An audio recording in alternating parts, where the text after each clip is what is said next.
Ini juga yang menjadi ketetapan kami Tuhan. Sekali Yesus tetap Yesus, selama-lamanya Yesus bagi kami. Terima kasih Tuhan, kami rindu masuk ke dalam bagian yang baru pada hari ini. Tuhan tolong kami, Engkau berikan pengurapan yang baru juga, supaya kami mengerti lebih jauh, lebih dalam akan kebenaran firman-Mu. Di dalam nama Tuhan Yesus kami siap diberkati. Haleluya. Amin. Silakan duduk Bapak Ibu semuanya, selamat pagi, shalom. Hari ini lebih fresh, kita seragaman ya, biru-biru. Saya beda sendiri. Oke, hari ini kita masuk sesi yang ketiga, dan dalam sesi ketiga ini ada dua hal yang akan kita lihat, yaitu hati yang pulih dan juga nanti kita akan lihat soal manusia baru. Kenapa hati adalah sesuatu yang penting di dalam kehidupan kita sebagai orang percaya? Ya, biasanya manusia dipandang sebagai makhluk dengan tiga segi. Biasanya seperti itu, yaitu ada tubuh, ada jiwa, ada roh. Karena apa yang dinyatakan di dalam 1 Tesalonika pasal 5 itu. Padahal sesungguhnya kalau kita lihat ada lebih kompleks ya, ada lebih banyak dari sekedar tubuh, jiwa, dan roh. Di dalam hati, di dalam kehidupan manusia itu ada hati nurani, ada akal, ada perasaan, ada kehendak, dan banyak segi yang lain. Tentu saja ini adalah hal yang harus kita pelajari bersama-sama tentang apa yang dimaksud dengan hati di dalam kehidupan kita sebagai manusia. Nah, ada pernyataan Tuhan di dalam Yehezkiel pasal 36 sebagai sebuah nubuatan yang disampaikan oleh Nabi Yehezkiel, bahwa Tuhan akan memberikan hati yang baru dan roh yang baru di dalam batinmu, dan aku akan menjauhkan dari tubuhmu hati yang keras, dan kuberikan kepadamu hati yang taat. Kepada kaum Israel, Tuhan menjanjikan bahwa kepada mereka akan diberikan hati yang baru. Tentu saja hati yang di sini yang dimaksud bukan hati secara fisik, bukan liver ya, bukan hati ampela, tapi hati yang menjadi tempat di mana Tuhan kemudian bisa bekerja di dalamnya, dan inilah yang akan diberikan oleh Tuhan.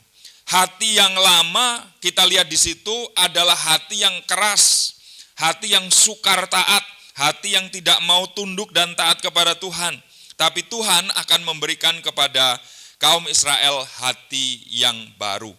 Nah, untuk mencapai rancangan Tuhan ini, untuk mencapai apa yang dijanjikan oleh Tuhan ini bagi setiap kita orang-orang yang percaya, maka kita adalah orang-orang yang harus membuka diri kita supaya Tuhan memulihkan setiap kita terlebih dahulu. Karena itu hati yang pulih akan memancarkan kehidupan yang kemudian diperkenan oleh Tuhan. Jadi hati yang dipulihkan, hati yang baru dimulai dari keterbukaan kita masing-masing untuk mau atau tidak menerimanya dari Tuhan. Persoalannya kadang-kadang bukan soal mampu atau tidak. Kita bisa, kita mampu karena Tuhan sendiri yang memberikan itu kepada kita. Tapi ada banyak orang yang tidak mau untuk menerima janji Tuhan ini, diubahkan oleh Tuhan, menerima hati yang baru. Tapi saya percaya kita semua adalah orang-orang yang merindukan bahwa hati kita bukan hati yang lama. Kita nggak pakai yang lama lagi, nanti kita belajar lebih jauh di manusia baru. Kita sudah buang itu, kita sudah tinggalkan itu. Dan sekarang kita mau menggunakan hati yang baru yang Tuhan berikan kepada kita. Ada dua hal penting di sini yang akan kita lihat, mengapa pemulihan hati ini adalah sesuatu yang penting. Karena pertama-tama hati itu adalah pusat dari kehidupan kita sebagai manusia. Dan kemudian yang kedua, ini adalah bagian juga yang bisa dicemari oleh sesuatu, dicemari oleh hal dari luar, dicemari oleh si jahat, sehingga akhirnya kalau pusatnya kena, pusatnya tercemar, maka ya hancurlah sudah keseluruhannya. Jadi bagian inilah yang kemudian menjadikan kenapa hati itu penting di mata Tuhan. Kenapa ini adalah sesuatu yang betul-betul sangat fundamental sekali untuk dibahas atau diperhatikan sebagai orang percaya. Yang pertama, mari kita lihat hati itu adalah pusat dari kehidupan kita. Saudara, baik atau buruknya sikap dan tindakan kita akan sangat ditentukan oleh keputusan-keputusan di dalam hati kita. Kalau hatinya kotor, maka tindakan-tindakannya hasil dari pemikiran-pemikirannya juga tentu adalah sesuatu yang kotor. Kalau hatinya jahat, maka pikiran-pikirannya dipengaruhi oleh kejahatan, lalu kemudian tindakan-tindakannya adalah tindakan-tindakan yang jahat. Ini sebenarnya hukum input-output secara sederhana.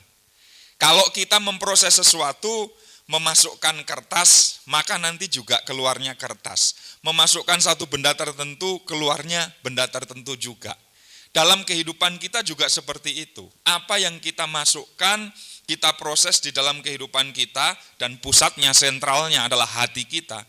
Maka kemudian nanti keluarnya sedemikianlah, sebagaimana yang kita masukkan. Itu sebabnya mari kita memperhatikan bagian hati kita ini. Karena seperti kata Amsal 27 ayat 19, seperti air mencerminkan wajah, demikianlah hati manusia mencerminkan manusia itu. Zaman itu belum diketemukan cermin, Bapak Ibu. Belum ada kaca, sehingga orang kalau mau tahu wajahnya kayak apa, dia harus mendekati air. Dan kemudian dia melihat air mukanya dari air itu, dari pantulan itu. Dan air mencerminkan wajah, sedemikian pula kemudian hati manusia mencerminkan siapa sesungguhnya manusia itu. Karena itu hati adalah pusat dari kehidupan kita. Saudara, Tuhan Yesus mengatakan bahwa yang membuat kehidupan kita tercemar itu bukan karena apa yang masuk ke dalam kehidupan kita, tetapi sesungguhnya adalah apa yang kemudian keluar dari dalamnya. Makanya waktu berbicara tentang soal makanan misalnya yang halal haram, kekristenan itu tidak mementingkan soal itu. Ya, semua yang berkaki 4 kalau bisa dimakan, makan aja ya. Kecuali kursi. Kakinya 4 juga sih, tapi jangan kita makan, keras soalnya. Semua yang terbang bisa dimakan, makan aja. Semua yang ada di air, yang berenang, bisa dimakan, makan aja. Karena sama sekali menurut Yesus itu tidak mempengaruhi kehidupan kita. Apa yang masuk tidak mempengaruhi kehidupan kita. Tentu secara spiritual ya. Kita tidak jadi lebih kudus ketika kita tidak makan. Kita tidak jadi tercemar gara-gara kita makan makanan tertentu. Secara rohani, enggak ada urusannya itu. Makanya Rasul Paulus juga di dalam 1 Korintus pasal 8 ayat yang ke-8 mengatakan bahwa kalau kita makan kita enggak untung apa-apa, kalau kita enggak makan kita juga enggak rugi apa-apa. Karena makanan itu tidak membuat kita lebih dekat kepada Allah, tidak membuat kita juga lebih jauh dari Tuhan. Gara-gara kita makan babi, jadi kita makin dekat dengan Tuhan, enggak ada urusannya. Gara-gara kita makan B1, kita jadi jauh dari Tuhan, enggak ada urusannya juga. Tetapi persoalannya adalah karena hati kita ini bagaimana. Karena itu apa yang keluar itulah yang kemudian akan mencemarkan setiap kita. Makanya babi yang masuk halal. Babi yang keluar sebagai umpatan, nah itu yang haram. Karena apa? Itu memancarkan hati kita. Itu memancarkan siapa kita. Manusia itu ketahuan siapa dia. Pusatnya dari hatinya. Itu sebabnya mari kita melihat bahwa hati ini adalah sentral atau pusat di dalam kehidupan kita. Karenanya mari kita menjaga hati kita ini bersih sesuai dengan kebenaran firman-Nya. Saudara, hati kita bisa dicemari. Hati kita bisa kena pengaruh dari luar. Markus 7 ayat 21 sampai 23 dikatakan begini. Sebab dari dalam dari hati orang timbul segala pikiran yang jahat, percabulan, pencurian, pembunuhan, perzinahan, keserakahan, kejahatan, kelicikan, hawa nafsu, iri hati, hujat, kesombongan, kebebalan. Semua hal-hal jahat itu timbul dari dalam dan menajiskan orang. Jadi nggak ada segala sesuatu yang disebutkan di sini itu asalnya dari luar sana. Semuanya itu diproses di dalam hati. Kalau hati seseorang belum diperbaharui di dalam Kristus, maka kecenderungannya adalah untuk melakukan itu sebagai habit, sebagai kebiasaan. Ketika orang belum percaya Kristus melakukan itu, berpikir jahat, cabul, mencuri, dan seterusnya itu, maka dia akan melakukannya dengan mengatakan begini, ya semua orang juga melakukannya, atau tidak ada perasaan bersalah karena memang dia belum berjumpa dengan Kristus. Tapi apakah orang yang kemudian sudah percaya kepada Yesus masih bisa melakukan ini? Ya. Tapi dia tidak akan pernah betah untuk melakukan itu sebagai sesuatu yang dia nikmati. Karena itu bukan kehidupannya yang baru lagi. Karena itu bukan habitnya lagi. Cuma si jahat akan terus menggunakan itu sebagai pengaruh yang terus-menerus disasarkan kepada hati kita masing-masing. Karena itu hati kita bisa dicemari kembali. Hati-hati, waspadalah dengan hati kita. Iblis dapat dengan mudah mencemari hati manusia yang belum dipulihkan. Akibat apa? Akibat dilukai, akibat disakiti, pengkhianatan, kecewa, dihina, ditolak, dilecehkan, dan seterusnya. Sehingga perkataan dan perbuatannya pada akhirnya menjadi cemar dan jahat. Banyak yang orang kemudian menjadi jahat karena apa? Hatinya ini terluka. Itu sebabnya mari kita cek, mari kita periksa hati kita masing-masing. Persoalannya ini bukan sesuatu yang bisa dilihat secara kasat mata, Bapak Ibu. Kadang kita tidak tahu apa yang ada di dalam hati seseorang. Apakah hatinya itu dikecewakan, dilukai, belum sembuh karena persoalan-persoalan atau pergumulan-pergumulan masa lalu, karena sesuatu yang tidak pernah dia bereskan atau selesaikan, atau karena sengaja dia memang memelihara itu di dalam dirinya karena dendam yang tidak mau dia bereskan. Sampai dia mengatakan, sampai mati aku akan membawa ini. Sampai mati jangan harap engkau akan menerima pengampunan dariku. Kadang-kadang inilah yang menjadi sumber, menjadi tempat di mana kemudian pencemaran itu terbuka lebar, terjadi di dalam kehidupan kita. Karena itu iblis kemudian menanamkan pengaruh-pengaruhnya melalui kejahatan-kejahatan, melalui berbagai bentuk pencemaran yang terjadi tadi. Saudara, mari kita menilik, memeriksa hati kita masing-masing, supaya kita dapati ternyata hati kita sungguh-sungguh benar-benar sudah dipulihkan, sudah dibersihkan oleh Tuhan. Karena kalau tidak, di sanalah kemudian pencemaran-pencemaran itu akan terjadi. Saudara, jika seseorang hatinya tercemar, maka dapat menimbulkan berbagai macam penyakit, baik itu penyakit secara psikis, jiwa, maupun penyakit secara fisik. Sebagian kita mungkin berpikir, masa iya sih kalau hatinya sakit, kemudian jiwanya juga sakit, kemudian tubuhnya, fisiknya juga sakit. Mari kita ingat bahwa bagaimanapun kita ini satu kesatuan, tidak bisa dipisah-pisahkan satu dengan yang lain. Kita ini adalah sebuah tubuh dengan satu sistem tertentu. Kalau tubuh kita yang bagian kecil saja sakit, maka keseluruhan tubuh kita akan sangat dipengaruhi. Satu kali kuku saya ini pernah patah begitu, dan kemudian menimbulkan luka di ujung jari ini. Saya pikir sepele, hanya luka yang kecil. Tapi lama-kelamaan kok jadi ada sakit di bagian pangkal ketiak sini ya. Dan kemudian panas dingin, meriang seluruh tubuh, menggigil, sakit.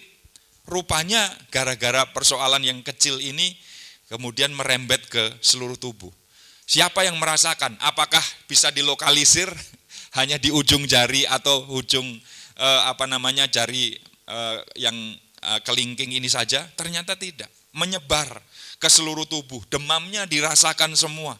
Dan akhirnya ketika demam, perasaannya juga ikut terpengaruh. Jiwanya jadi nggak sukacita. Segala sesuatu yang ada di dalam tubuh kemudian sangat terpengaruh. Makanya Tuhan menggambarkan bahwa kehidupan kita bersama pun di dalam komunitas ini juga disebut sebagai apa? Tubuh Kristus. Kita saling merasakan satu dengan yang lain kalau salah seorang di antara kita mengalami sesuatu.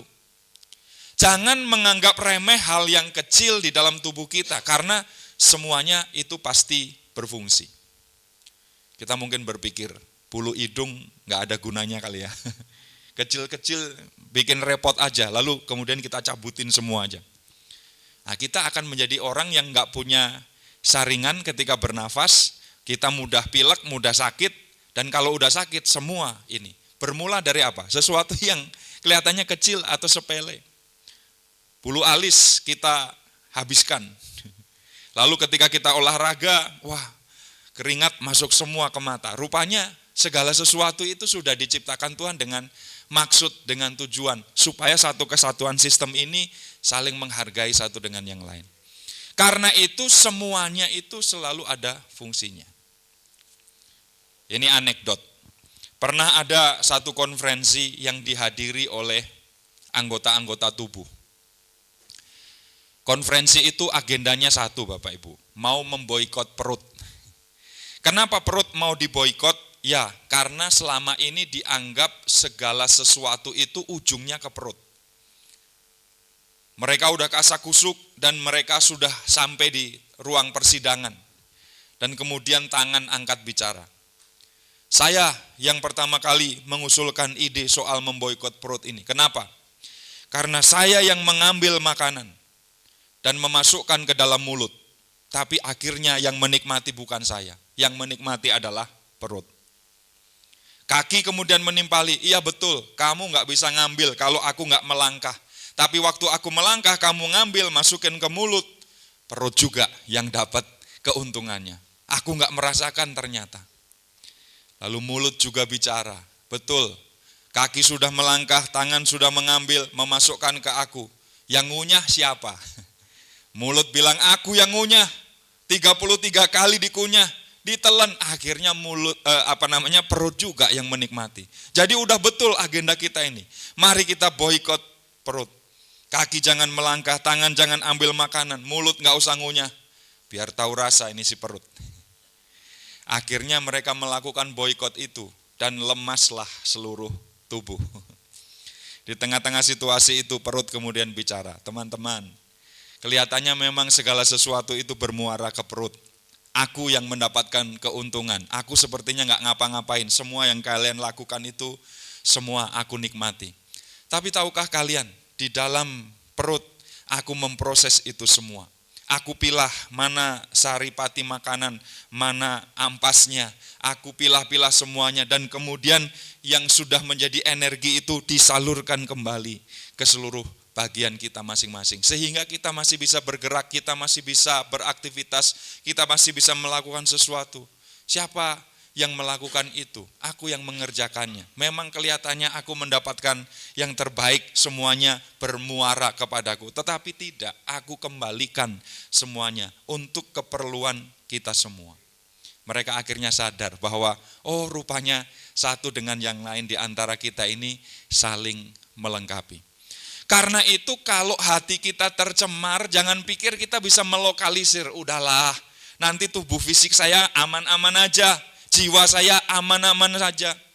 Itulah sebabnya kenapa ada istilah psikosomatis, Bapak Ibu.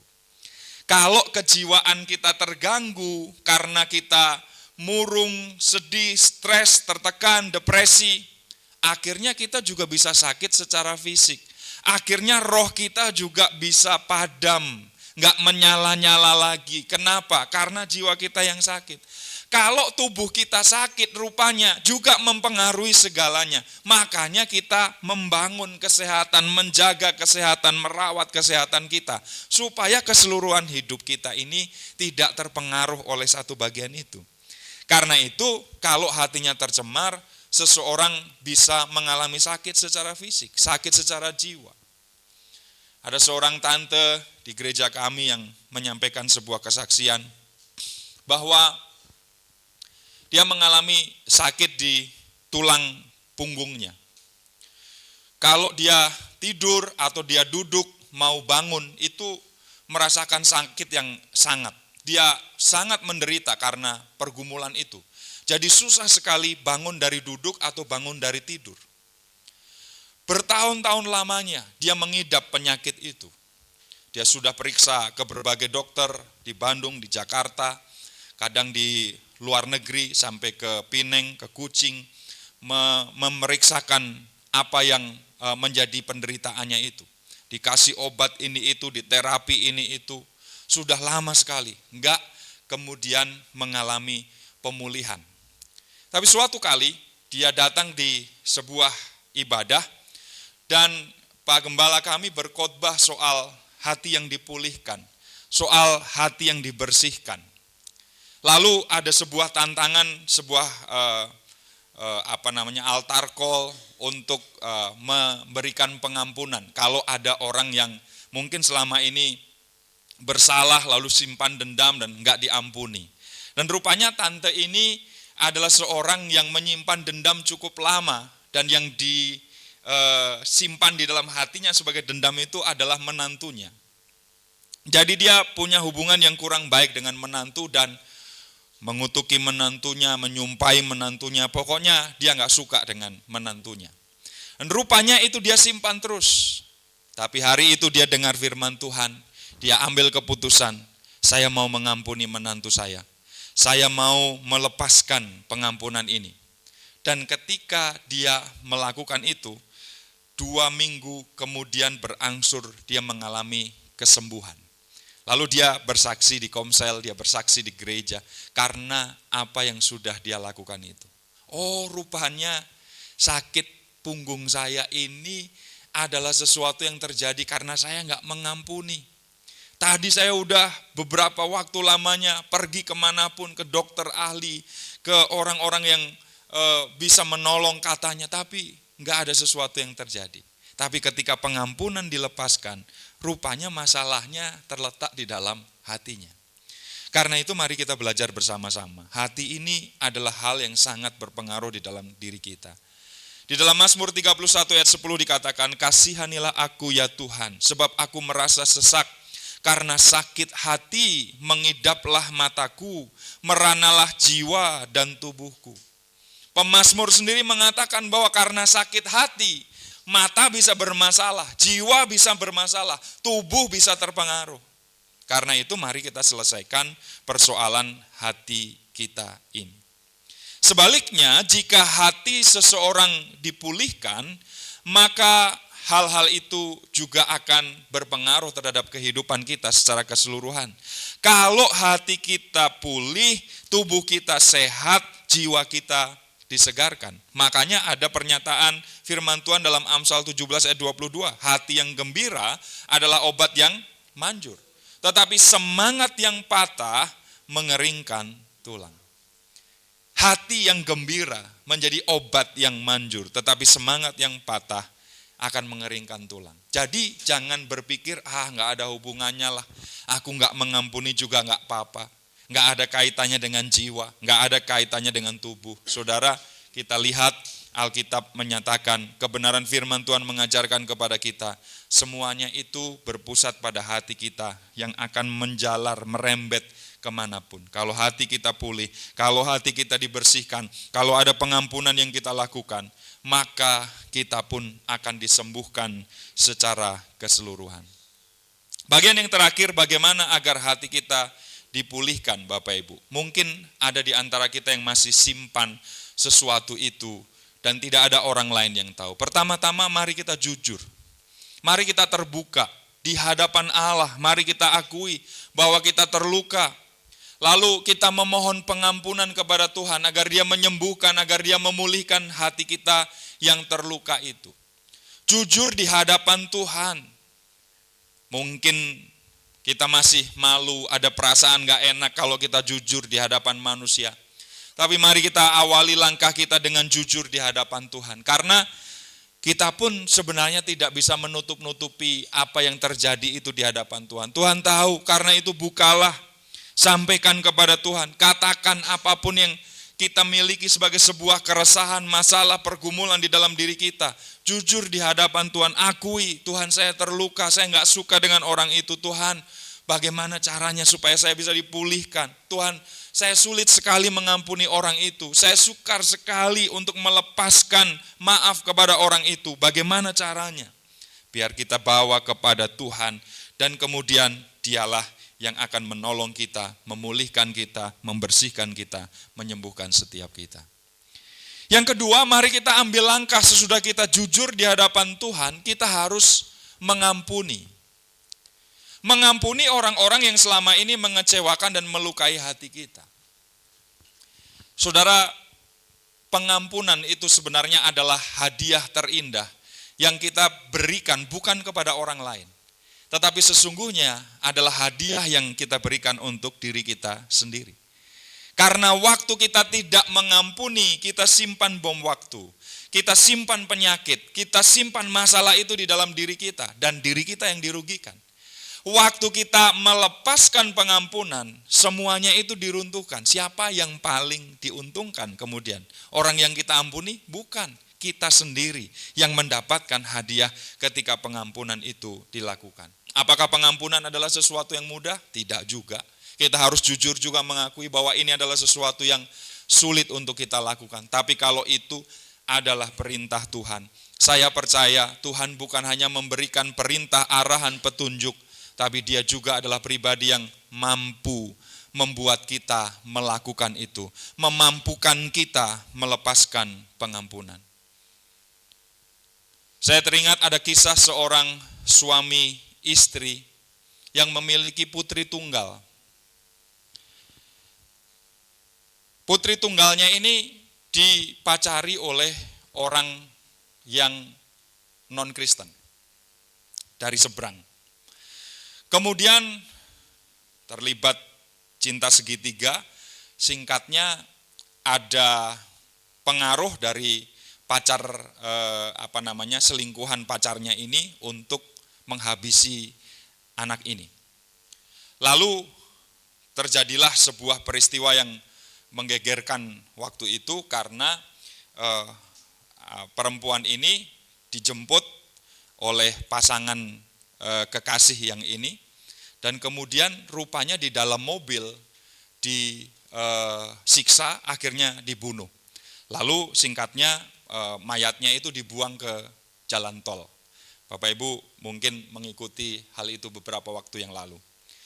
Lalu ketahuanlah, singkat cerita ketemulah siapa pelaku pembunuhan itu.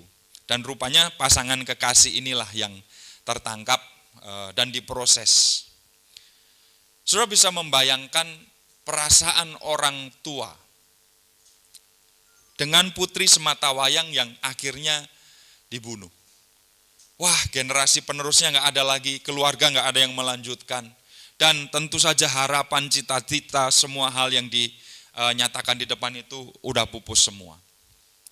Tapi di tengah-tengah situasi seperti itu, pasangan suami istri ini kemudian memutuskan untuk melepaskan pengampunan kepada orang yang membunuh putrinya ini. Apakah mudah? Apakah itu adalah sesuatu yang begitu saja gampang dilakukan? Tidak. Ada perjuangan, ada pergumulan.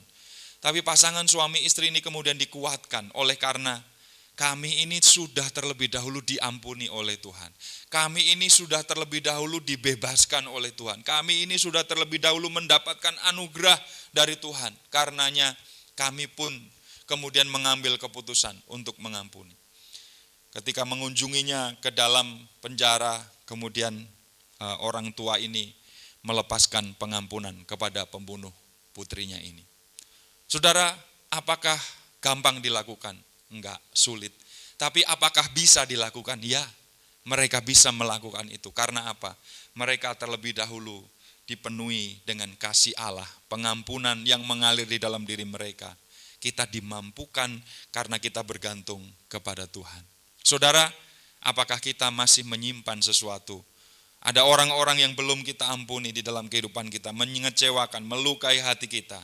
Hari ini mari kita ambil keputusan itu, ampuni mereka. Karena sesudah kita diampuni, maka kita kemudian akan dipulihkan. Datang kepada Allah untuk menerima pemulihan, kesembuhan hati lewat kuasa Roh Kudus yang bekerja di dalam kehidupan kita. Dan kalau sudah dipulihkan, langkah terakhir yang kita lakukan adalah komitmen.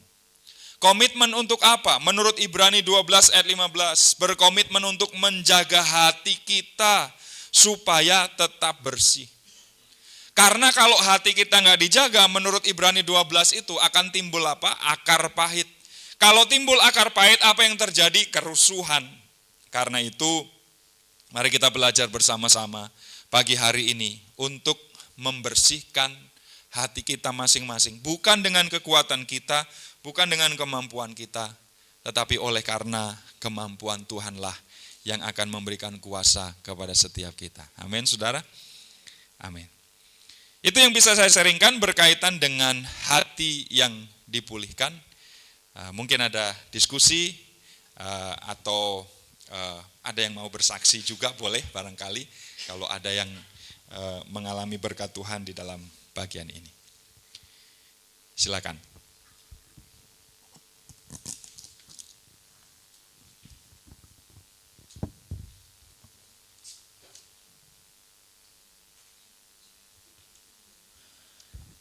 Silakan, Ci.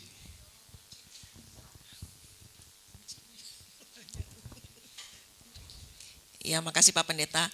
Ini saya mau nanya sebenarnya sih ringan ya pertanyaannya.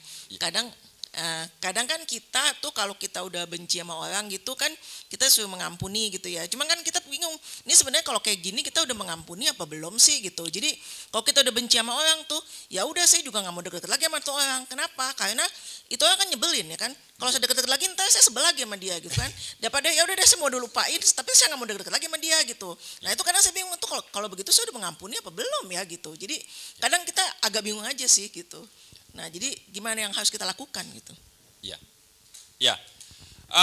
Menurut pendapat saya, mengampuni atau pengampunan itu sebenarnya adalah tidak terpengaruh lagi dengan apa yang pernah terjadi. Bahwa ketika kita mengampuni bukan berarti kita kemudian lupa atau hilang ingatan terhadap peristiwa yang terjadi itu.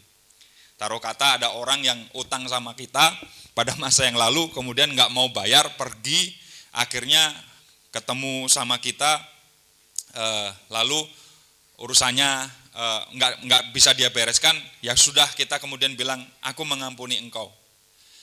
Aku mengampuni engkau artinya ya udah masalah itu udah nggak mempengaruhi lagi gitu ya. Tapi bahwa saya masih ingat kamu utang nggak bayar, tentu saja itu adalah sesuatu yang masih terekam di dalam kehidupan kita ya. Karena kita kan bukan komputer yang filenya bisa di-delete, masukin ke bak sampah lalu kemudian secara permanen nggak ada lagi gitu ya. Kan nggak bisa begitu. Kita adalah makhluk yang punya memori-memori semacam itu yang nggak ada teknologi yang ditemukan untuk membuang memori-memori itu. Tapi tidak lagi dipengaruhi ya. Waktu Tuhan mengampuni sebenarnya itu yang terjadi. Dia tidak terpengaruh lagi terhadap apa yang menjadi pelanggaran dosa kita. Jadi waktu nanti kita di kekekalan kita bertanya sama Tuhan, Tuhan masih ingat enggak dosa saya? Tuhan bilang sudah lupa tuh, maksudnya kalau kamu masih diingat-ingat dosanya, kamu enggak ada di sini kira-kira gitu ya. Tapi aku tahu segala pelanggaranmu apa dan sebagainya, tapi aku udah enggak terpengaruh lagi dengan itu semua karena itu semua sudah ditutup, pelanggarannya itu sudah diampuni, sudah dibebaskan. Kira-kira seperti itu. Jadi sudahkah kita mengampuni ketika kalau ketemu orangnya kadang-kadang sebel lagi, kadang-kadang ini dulu yang ngambil duit saya nih, kadang ini yang melukai saya pada masa lalu. Kadang masih ada ingatan-ingatan itu sih. Tapi pada akhirnya kita udah udah nggak terpengaruh lagi dengan itu. Saya sudah melupakan itu, saya sudah tidak mau lagi membuat itu sebagai sesuatu yang membuat saya akhirnya dirugikan sendiri seperti itu. Jadi bahwa kita masih ingat kadang-kadang iya, tapi pengampunan itu adalah sebuah keputusan, adalah sebuah pilihan yang kita ambil. Ketika kita mengampuni, ya udah, masalah kita selesai, kita bisa membangun relasi, kita bisa ketemu, kita bisa ini dan sebagainya. Tapi mungkin sebagai manusia kita juga kadang memutuskan untuk, saya memilih untuk jaga jarak dulu deh, supaya jangan sampai mungkin saya belum terlalu kuat, belum terlalu mampu untuk memanage hati saya. Karena itu supaya saya tidak terlalu terpengaruh, ya udah lebih baik saya memilih untuk beberapa waktu ini menghindar dulu, sampai satu saat saya sudah bisa settle, menata hati saya, kemudian saya udah bisa berkomunikasi lagi seperti biasa, ya itu no problem. Sekali lagi ini juga adalah sebuah proses ya, bukan instan turun dari langit lalu tiba-tiba kita wah bersih seperti itu, enggak juga. Kadang-kadang kita perlu waktu untuk melakukannya.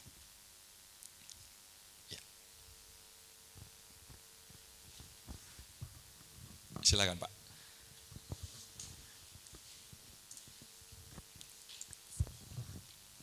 Shalom. Shalom Pak. Benar Pak. Jadi memang benar ya.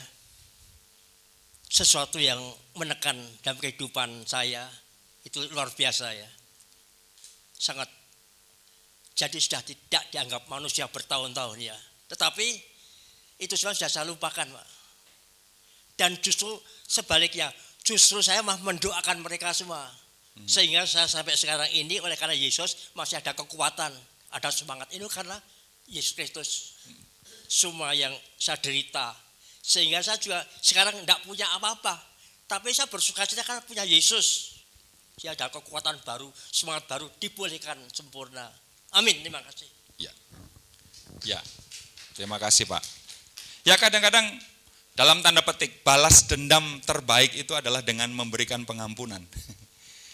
Karena kadang-kadang orang yang melukai kita, menyakiti kita, pengennya melihat kita itu selalu ada di dalam kondisi terpuruk. Makin lama makin terpuruk. Kalau bisa kita ini makin hancur gitu ya. Tapi ketika kita melepaskan pengampunan, Tuhan pulihkan kita, kita diangkat oleh Tuhan, Tuhan membalikkan keadaan kita. Bukankah itu pembalasan yang terbaik? Jadi kita menunjukkan kepada mereka bahwa aku baik-baik saja. Aku dilukai, aku dihajar, aku difitnah, aku ditikam dari belakang. Gak ada persoalan, karena Tuhan yang membelaku, karena Tuhan yang menolongku, karena aku gak mau urusan itu kemudian merugikanku. Kusimpan di dalam hatiku menjadi sakit penyakit yang aku sendiri yang menderita. Kalau aku menderita, kamu makin bertepuk tangan untuk itu gitu ya. Jadi ketika kita melepaskan pengampunan, ya udahlah. Kita berkata, biar Tuhan yang berurusan dengan dia. Bukan sambil geram ya. Bukan sambil mendoakan Tuhan, ambillah nyawanya. Tuhan, hajarlah dia, enggak. Tapi kita melepaskan pengampunan. Mungkin dia melakukan itu karena dia korban juga bisa jadi. Mungkin dia melakukan itu karena ketidaktahuan apa yang dia lakukan. Makanya kita punya teladan, Yesus yang meneladankan kepada kita, ampunilah mereka karena mereka tidak tahu apa yang mereka lakukan. Lalu martir pertama sesudah Yesus dalam Kisah Para Rasul itu adalah Stefanus. Ketika dia melihat orang-orang melemparinya dengan batu, Stefanus juga mengatakan hal yang sama. Bapak jangan tanggungkan dosa ini kepada mereka, karena mereka nggak ngerti apa yang mereka lakukan itu.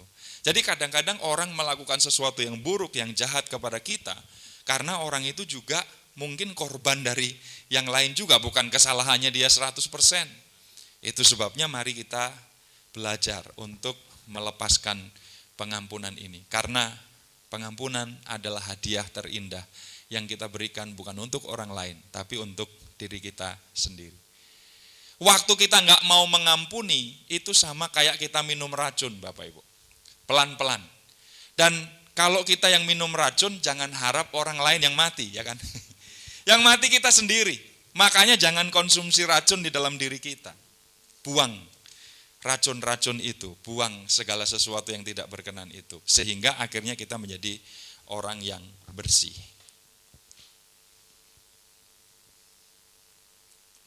Masih ada lagi?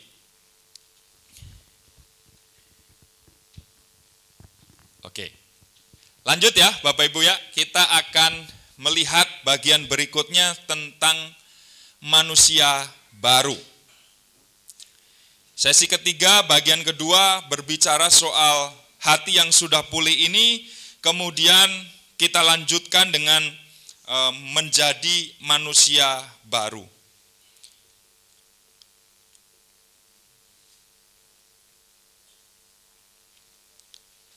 Dikatakan dalam Efesus 4 ayat 21 sampai 24, next. Karena kamu telah mendengar tentang Dia dan menerima pengajaran di dalam Dia menurut kebenaran yang nyata dalam Yesus, yaitu bahwa kamu berhubung dengan kehidupan kamu yang dahulu harus menanggalkan apa? Manusia lama yang menemui kebinasaannya oleh nafsunya yang menyesatkan, supaya kamu dibaharui di dalam roh dan pikiranmu, dan kemudian mengenakan apa? Manusia baru yang telah diciptakan menurut kehendak Allah di dalam kebenaran dan kekudusan yang sesungguhnya. Jadi kalau kita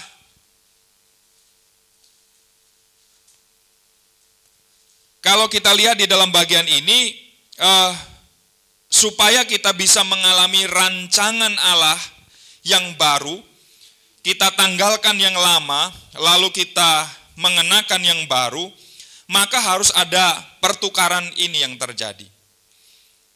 Kalau baju lama kita sudah lusuh, sudah usang, sudah sobek, maka baju lama kita itu adalah sesuatu yang harus sudah ditanggalkan. Lalu kemudian kita menggantinya dengan baju yang baru. Manusia lama kita ini digambarkan sebagai pakaian itu sudah ditanggalkan. Dan kemudian kita diberi sesuatu yang baru. Saat kita dilahirbarukan di dalam Kristus, kita mendapatkan sesuatu yang baru. Nah, bagaimana kita dapat menanggalkan tabiat manusia lama kita, dan kemudian kita hidup dalam tabiat manusia yang baru. Coba kita lihat langkah-langkah berikut. Yang pertama, kita harus mengenali tabiat manusia lama kita. Sehingga nanti kita bisa mendeteksi, saya ini sudah tanggalkan pakaian lama dan pakai yang baru atau belum ya? Atau saya kelihatannya udah pakai yang baru, tapi sesungguhnya pakaian lama saya belum ditanggalkan, lupa nggak ditanggalkan. Sehingga udah pakai yang baru sih, tapi kok nggak nyaman ya? Rupanya ada sesuatu yang terjadi. Karena itu mari kita kenali tabiat manusia lama kita ini sudah ditanggalkan atau belum. Tabiat manusia lama kita dapat menjadi celah bagi iblis untuk mengikat kita akhirnya di dalam dosa, dan tabiat-tabiat itu antara lain adalah bagian ini. Yang pertama yang kita bicarakan tadi, hati yang pahit. Di dalam Ibrani 12 ayat 15 dikatakan, jagalah supaya jangan ada seorang pun menjauhkan diri dari kasih karunia Allah, agar jangan tumbuh akar yang pahit yang menimbulkan kerusuhan dan mencemarkan banyak orang. Jadi rupanya hati yang pahit itu adalah hasil dari apa? Kalau seseorang menjauhkan diri dari kasih karunia. Kalau orang menjauhkan diri dari Tuhan, makin jauh dari Tuhan, kemungkinan untuk kemudian mendapatkan peristiwa ini, akar yang pahit ini akan sangat besar di dalam dirinya. Dan kalau kemudian timbul akar yang pahit, akibatnya apa? Rupanya bukan merusak dirinya sendiri saja, tapi orang lain pun kena masalahnya. Orang lain pun kena akibatnya. Akar yang pahit itu kemudian akan menimbulkan kerusuhan. Dan rupanya ini penyakit menular Bapak Ibu. Karena apa? Karena dapat mencemarkan banyak orang. Makanya hati yang pahit, orang dunia sering menyebutnya sebagai BSH, barisan sakit hati. Itu kalau ada di dalam komunitas kita, wah itu adalah orang-orang yang sangat berbahaya. Berbahaya kenapa? Karena bukan hanya kita dengar omongannya. Orang-orang seperti itu energinya negatif ya. Menguras energi kita. Kalau dengerin orang yang pahit hati, ngomong itu, waduh, energi kita terkuras. Beda sama orang yang ketika bicara itu membicarakan sesuatu yang penuh dengan hope, pengharapan, meneguhkan, menguatkan, kita optimis sama-sama, membangun kehidupan dan sebagainya. Tapi orang yang pahit hatinya ini, aduh, kalau udah bicara, dia akan menggerogoti energi masing-masing kita. Karena itu hati-hati ya, karena kepahitan ini kalau tidak diselesaikan, ini akan mencemarkan banyak orang. Saudara, kepahitan adalah sesuatu yang bisa saja terjadi di dalam kehidupan setiap kita. Kita nggak steril dari persoalan ini. Tapi satu hal yang kita lakukan adalah ayo segera kita menyelesaikannya. Kalau kita adalah orang yang menikmati pahit hati itu, jangan-jangan kita adalah orang yang masih mengenakan manusia lama. Pokoknya saya nggak suka sama pemimpin saya di gereja. Pokoknya saya nggak suka sama WL itu. Pokoknya saya nggak suka sama pemain musiknya. Saya akan pelihara ini, saya akan jaga ini. Secara tidak langsung dia ngomong begitu Bapak Ibu. Meskipun kepada orang dia mengatakan, enggak ada masalah, beres kok semuanya. Tapi masih ada itu yang kita simpan di dalam kehidupan kita. Artinya, kita sedang menggunakan pakaian yang lama. Apakah kita masih menyimpan kepahitan hati itu di dalam diri kita? Kalau iya, kita masih pakai manusia lama. Tabiat manusia lama kita yang kedua, selain kepahitan hati adalah pikiran yang sia-sia. Efesus 4 menyebutkan begini ayat 17-19. Sebab itu kukatakan dan kutegaskan ini kepadamu di dalam Tuhan. Jangan hidup lagi sama seperti orang-orang yang tidak mengenal Allah dengan apa? Pikirannya yang sia-sia dan pengertiannya yang gelap, jauh dari hidup persekutuan dengan Allah. Karena kebodohan yang ada di dalam mereka dan karena kedegilan hati mereka. Perasaan mereka telah tumpul sehingga mereka menyerahkan diri mereka kepada hawa nafsu dan mengerjakan dengan serakah segala macam kecemaran. Siapa yang sepakat bahwa pikiran itu adalah medan pertempuran yang sesungguhnya? Soalnya pikiran kita ini adalah sesuatu yang nggak kelihatan ya Bapak Ibu. Siapa yang bisa menjamin bahwa tubuh fisik kita ada di ruangan ini, tapi pikiran kita juga sama ada di sini? Siapa yang bisa melihat? Siapa yang bisa mengerti? Kita bisa ada di sini, tapi mungkin pikiran kita, nanti snacknya apa ya? Makan siang nanti apa ya? Besok beres dari sini mampir kemana ya? Kayaknya nyebrang ke depan boleh juga tuh. Di samping-samping kayaknya mau beli bakso deh. Segala macam. Dan tidak ada orang yang tahu.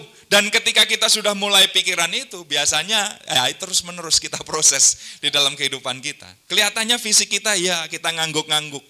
Tapi anggukan kita itu adalah anggukan untuk yang lain. Nggak ada yang bisa tahu. Karena itu Tuhan menyatakan kepada kita, hati-hati dengan pikiranmu.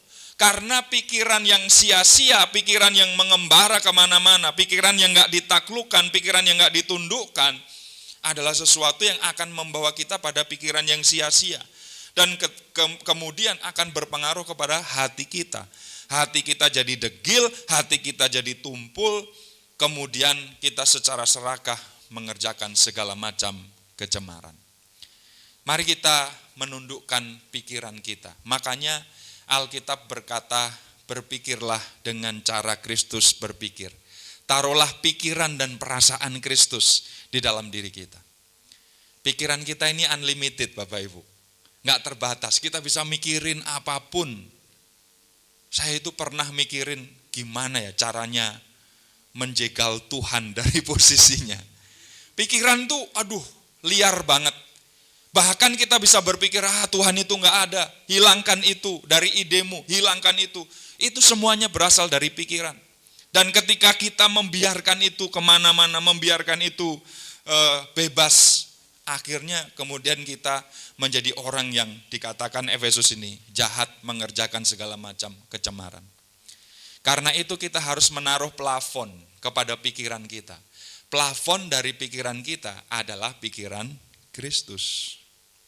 Makanya dikatakan di dalam Alkitab, pikirkan apa yang patut, pikirkan apa yang baik, pikirkan apa yang mulia, apa yang sedap didengar. Semuanya itu adalah plafon. Jangan berpikir melampaui apa yang menjadi batas-batas kita. Ya, kita memang bisa berpikir untuk mendamaikan Rusia dengan Ukraina misalnya. Tapi menurut saya itu di luar jangkauan kita. Ya udahlah, udah ada yang ngurusin itu Bapak Ibu. Mari kita berpikir sepantasnya, sepatutnya yang kita bisa sampai. Jangan sampai kita kemudian mengisi pikiran-pikiran kita dengan segala sesuatu yang terlalu jauh. Sehingga akhirnya kemudian kita kelewat batas. Pikiran Kristus biarlah menjadi batas dari pemikiran-pemikiran kita. Hati-hati dengan pikiran kita. Makanya Roma 12 ayat 1 dan 2. Berubahlah oleh apa? Pembaharuan budimu.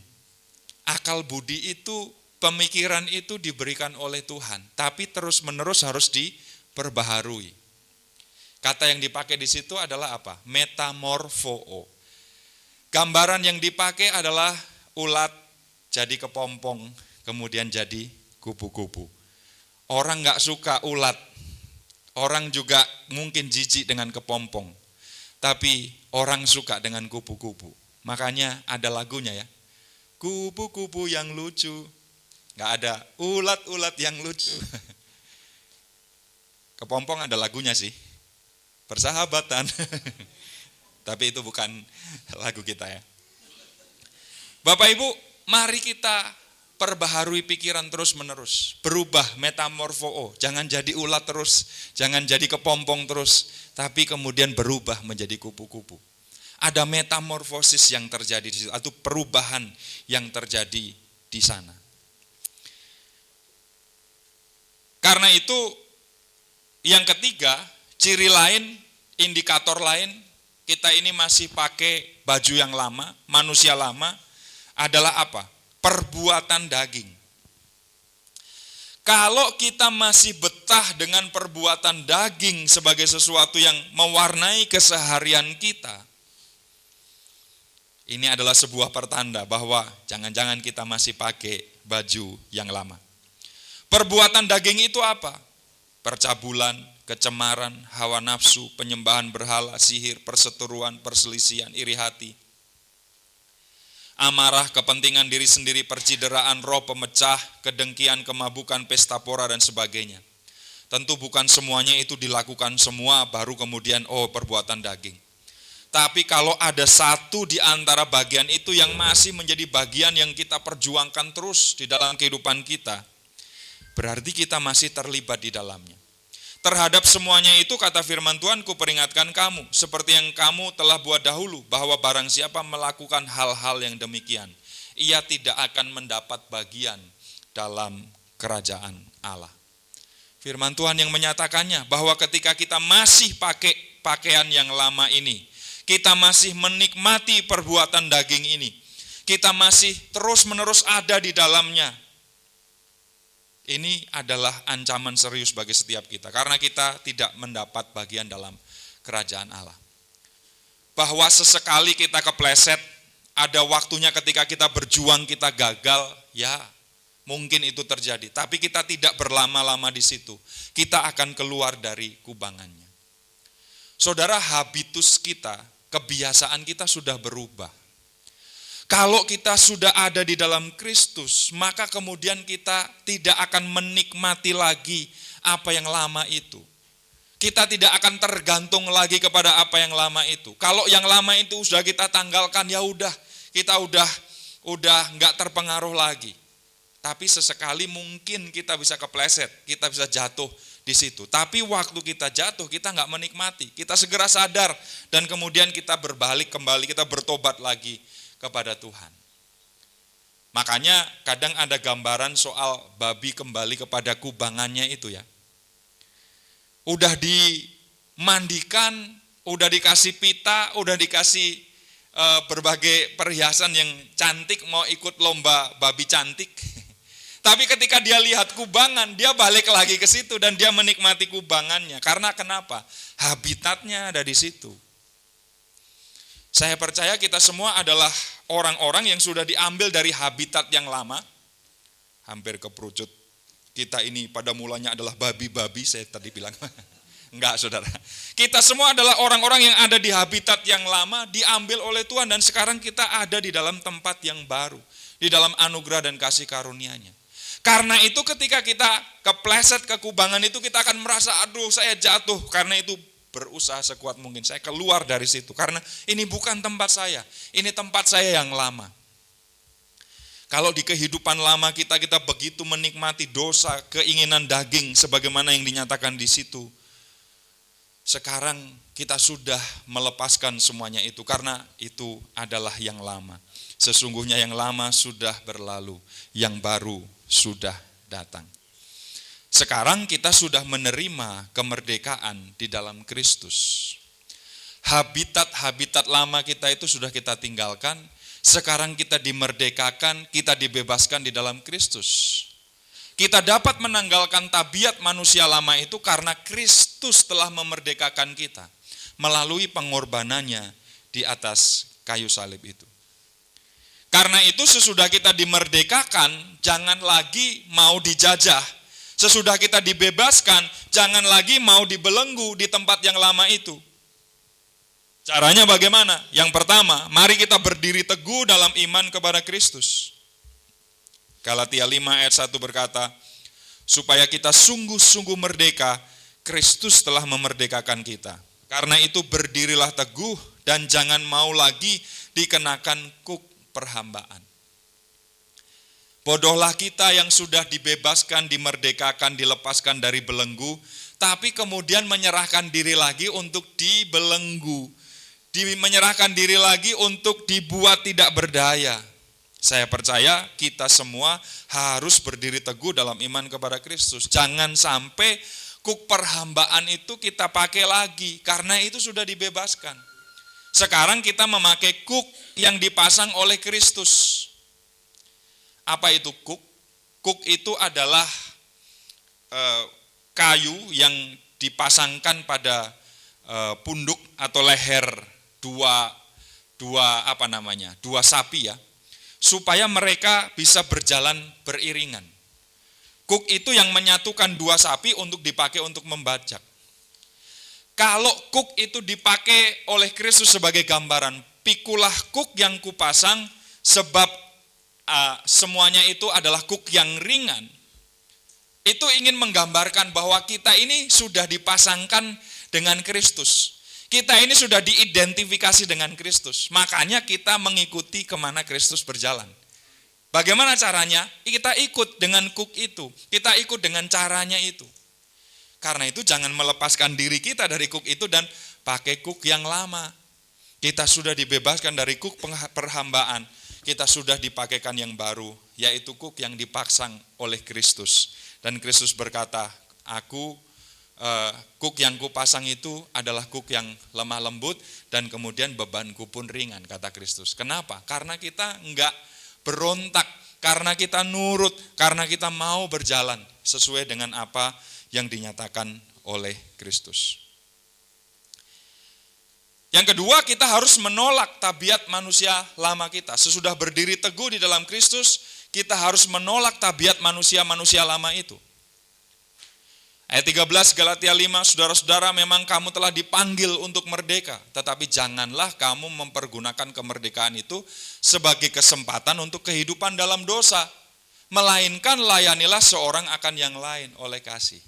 Jadi jelas sekali bahwa sesudah dibebaskan, bukan berarti kemudian kita hore, saya dibebaskan oleh Kristus dari dosa-dosa saya, sekarang saya lebih bebas berbuat dosa. Karena saya sudah dibebaskan, saya merdeka untuk berbuat segala sesuatu. Toh masih ada kasih karunia, toh masih ada anugerah. Keliru. Sesudah kita dibebaskan, maka kita harus menolak tabiat lama kita itu.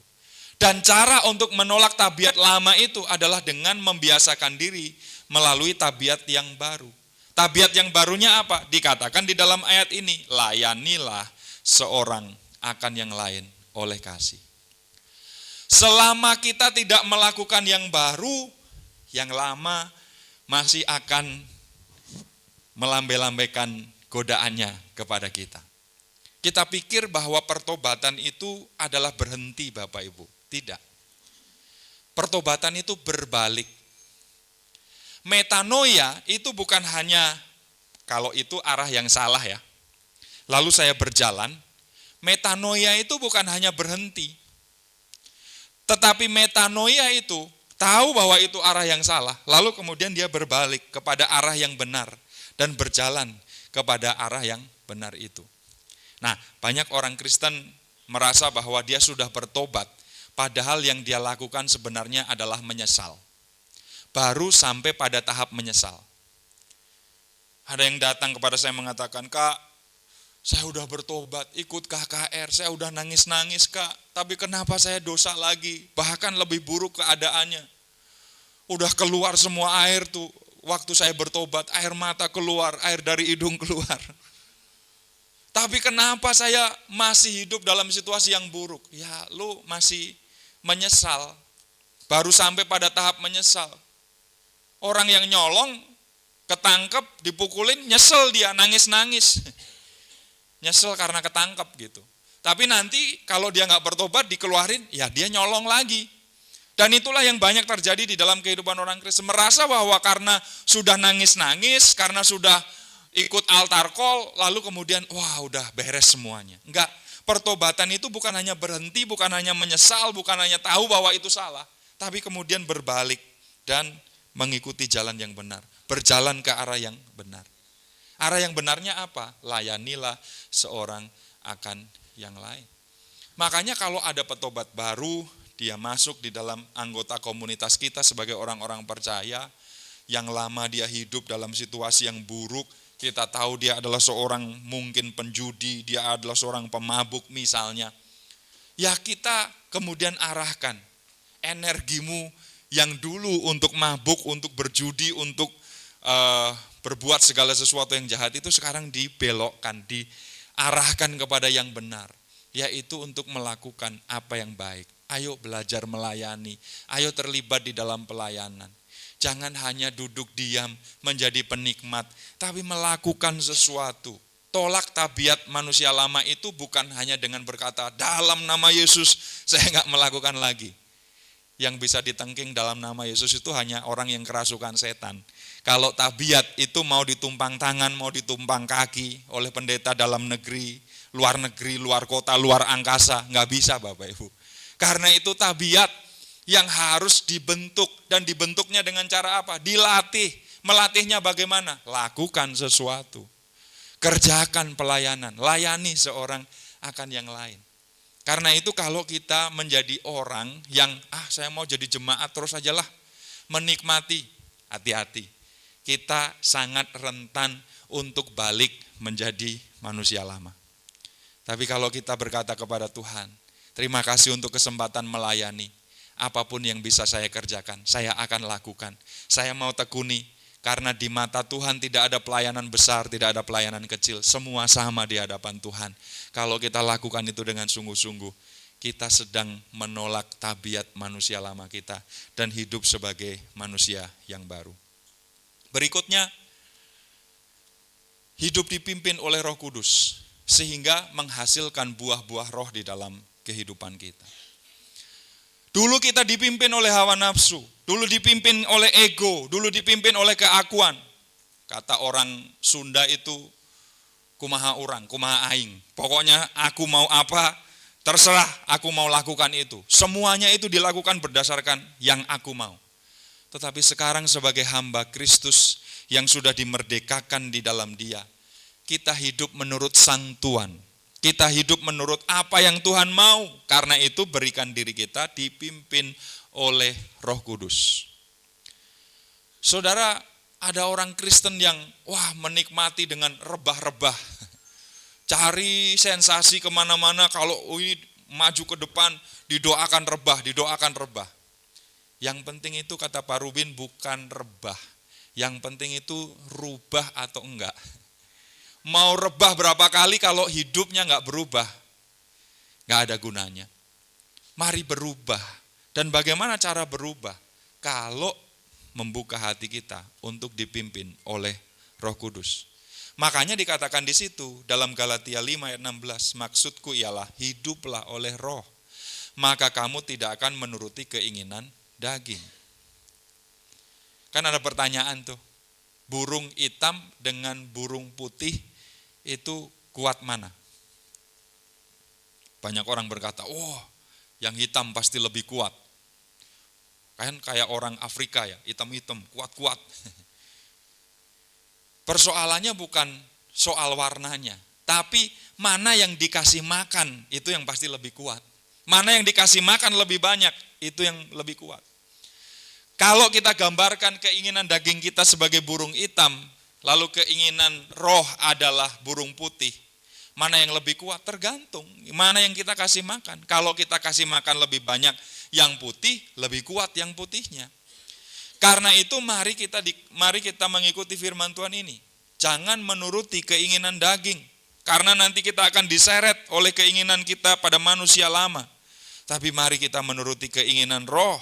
Karena ketika kita dipimpin oleh roh, maka kita akan menghasilkan buah roh di dalam kehidupan kita.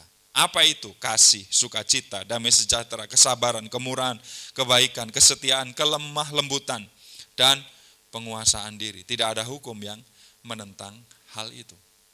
Karena itu mari kita berkata setiap hari kepada Tuhan, Roh Kudus, pimpinlah aku. Roh Kudus, kuasailah.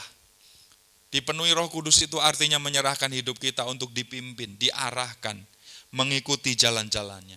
Dan biarlah kehidupan kita setiap hari adalah kehidupan yang dipenuhi dengan apa yang Roh Kudus nyatakan.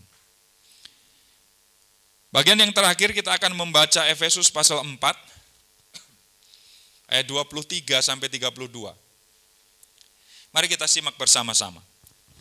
Supaya kamu dibaharui dalam roh dan pikiranmu dan mengenakan manusia baru yang telah diciptakan menurut kehendak Allah di dalam kebenaran dan kekudusan yang sesungguhnya. Karena itu buanglah dusta dan berkatalah benar seorang kepada yang lain. Karena kita adalah sesama anggota. Apabila kamu menjadi marah, janganlah kamu berbuat dosa. Janganlah matahari terbenam sebelum padam amarahmu. Dan janganlah beri kesempatan kepada iblis. 28, orang yang mencuri, janganlah ia mencuri lagi. Tetapi baiklah ia bekerja keras dan melakukan pekerjaan yang baik dengan tangannya sendiri. Supaya ia dapat membagikan sesuatu kepada orang yang berkekurangan. Ayat 29, janganlah ada perkataan kotor keluar dari mulutmu. Tetapi pakailah perkataan yang baik untuk membangun, di mana perlu supaya mereka yang mendengarnya beroleh kasih karunia. Dan janganlah kamu mendukakan Roh Kudus Allah yang telah memeteraikan kamu menjelang hari penyelamatan. 31, segala kepahitan, kegeraman, kemarahan, pertikaian, dan fitnah hendaklah dibuang dari antara kamu. Demikian pula segala kejahatan. Tetapi hendaklah kamu ramah seorang terhadap yang lain, penuh kasih mesra dan saling mengampuni. Sebagaimana Allah di dalam Kristus telah mengampuni kamu. Langkah yang ketiga berdasarkan ayat-ayat ini adalah dengan mengenakan manusia baru. Apa itu mengenakan manusia baru? Menurut Efesus 4, 23-32 tadi kita bisa meringkas, merangkum beberapa bagian ini. Mari kita lihat ini, apakah ini menjadi sesuatu yang kita lakukan dan kita kerjakan dalam hidup Kristen kita. Pertama, roh dan pikiran Kristus itu mendominasi kehidupan kita, ayat 23 tadi. Jadi kehidupan kita yang mengenakan manusia baru adalah kehidupan yang dipenuhi dengan roh dan dipenuhi dengan pikiran Kristus.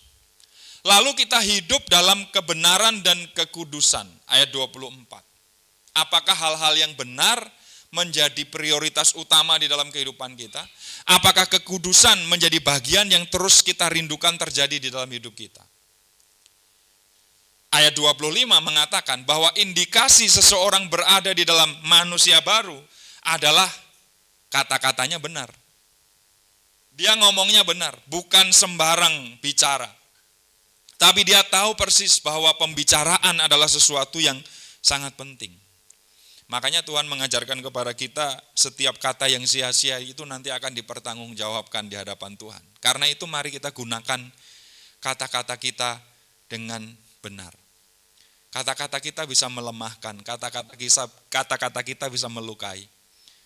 Pembicaraan kita bisa membuat seseorang mungkin terluka, tapi dengan kata-kata yang sama, Yakobus pasal 3 itu ya, kita bisa menyatakan bahwa setiap orang yang mendengarnya kemudian berjumpa dengan anugerah, berjumpa dengan kasih karunia Allah. Karena itu mari kita lihat kata-kata kita. Melemahkan atau menguatkan, membuat hancur atau membangun, itu akan kita pilih dengan tepat di dalam Tuhan. Mari kita berkata-kata dengan benar.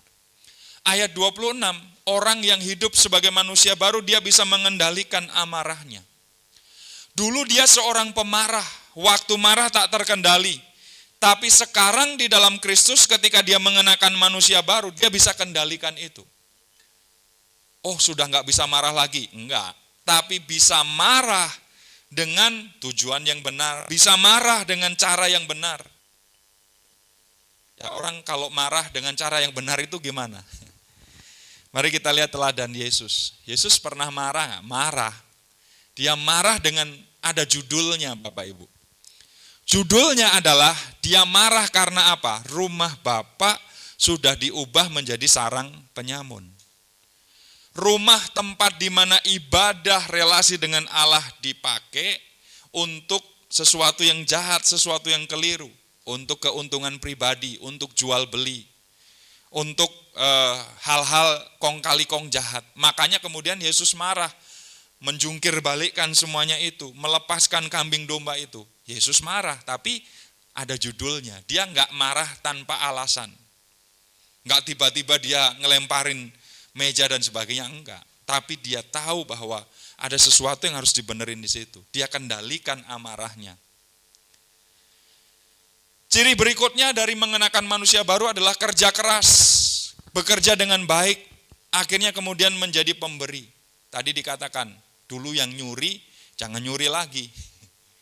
Oh, dulu di luar Tuhan saya adalah perampok, sekarang saya sudah ditemukan dengan Kristus, sekarang saya jadi pencuri kecil-kecilan. Enggak gitu. Yang nyuri jangan nyuri lagi, tapi dia harus bekerja keras. Dia harus memenuhi kebutuhannya. Orang yang mengenakan manusia baru memikul tanggung jawab. Saya salah dulu, ngambil haknya orang lain. Sekarang saya sadar, saya harus melakukan sesuatu sesuai dengan apa yang Tuhan nyatakan. Saya mau bekerja, apapun yang bisa saya kerjakan, sesuai dengan kehendak Allah, saya kerjakan itu. Karena Tuhan pasti memberkati melaluinya. Memakai perkataan yang membangun, hampir sama tadi dengan berkata-kata dengan benar ya. Lalu yang terakhir di situ, ramah, penuh kasih mesra, dan saling mengampuni. Kehidupan seorang yang diubahkan oleh Tuhan adalah kehidupan yang mengenakan manusia baru dengan ciri-ciri seperti itu. Kiranya kita adalah orang-orang yang ditemukan oleh Tuhan juga sebagai murid-murid Kristus yang menanggalkan manusia lama. Dan sekarang kita sudah mengenakan manusia baru.